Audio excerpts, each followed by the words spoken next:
The next one is from Clariette. Clariette. Oh my gosh, I'm so sorry. Rasmussen. So what you had to ask is when my son cues, it's a typical potty tunity or after naps or in the morning. So either the son is cueing, he's signaling that he needs to go, or it's transition time based potty tunity upon wake up. How long should I hold him over the potty before giving up if he does nothing but isn't upset? This is such a common question. Let's see.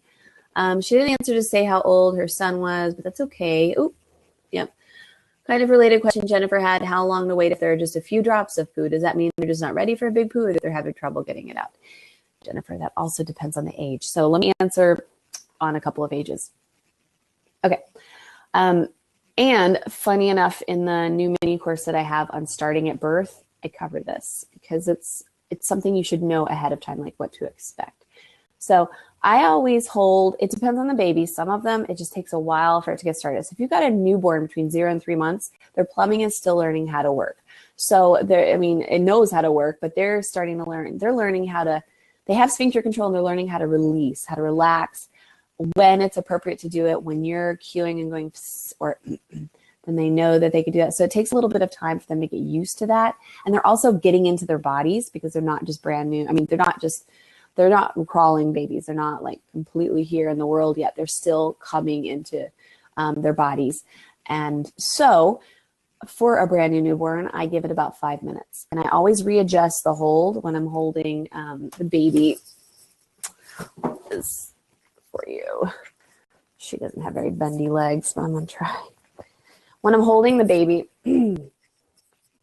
I generally, he'll start to fall and feet can even start to turn purple. So that's when you know you need to readjust and get a better grip and loosen your hold and just really run some water, make the noise, not consistently, but you can do it when you feel like you need to encourage, make the noise.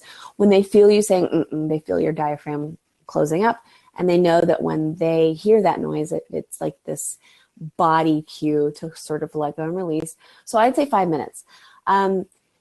Here's the rule of thumb for this, no matter what the age is. If it feels like it's too long, then it probably is.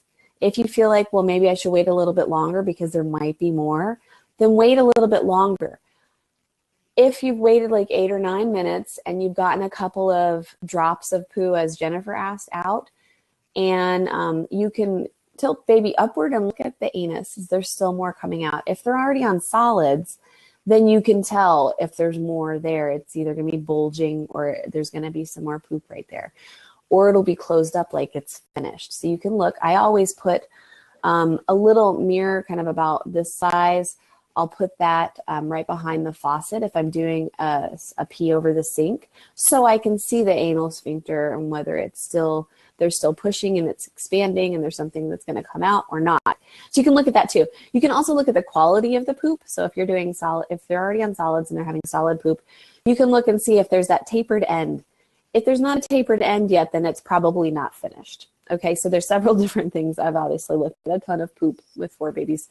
And with all of you. I mean, I've definitely seen a lot of poop. And I feel like if it feels like it's too long, it's too long. If you feel like there might be more, then try. And your baby will definitely tell you, or just fall asleep, or just sit there and do nothing. If they're not upset, then there's no worry. If they're upset, so some newborns get upset when they're going to the bathroom because it's just a new sensation. Don't worry about that either. It's just something they'll get used to. And if you know that it's time to pee or poop, then you can keep holding them in there as long as they're not struggling. Now, if they're struggling to get out of your arms, then just lay them on a pad with a POL back or something where they can soak it if they need to. If you know they have to pee, just lay them down. If you think it's been too long that you've been holding them, lay them down and observe and sort of sit there with them.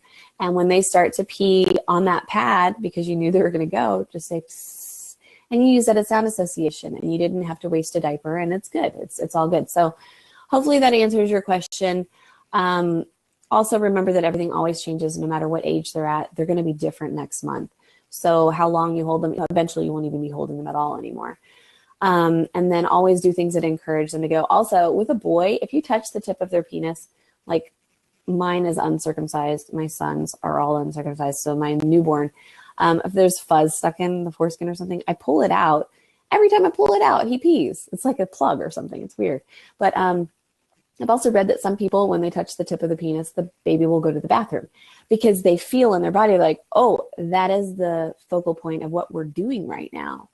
And it's just a simple tap, and it's a cue to go. So for this particular baby, that's what I've been using. Like when I tap that, if he needs to pee, he'll pee right away. And usually he'll make me wait like 5 minutes before he pees. But if I touch the tip of the penis, he doesn't. Now with girls, I have no idea. I have a girl, but mine would just go immediately when I held her over it. So there's my answer to that. There's several layers to it. It really depends on the age, but generally that's that.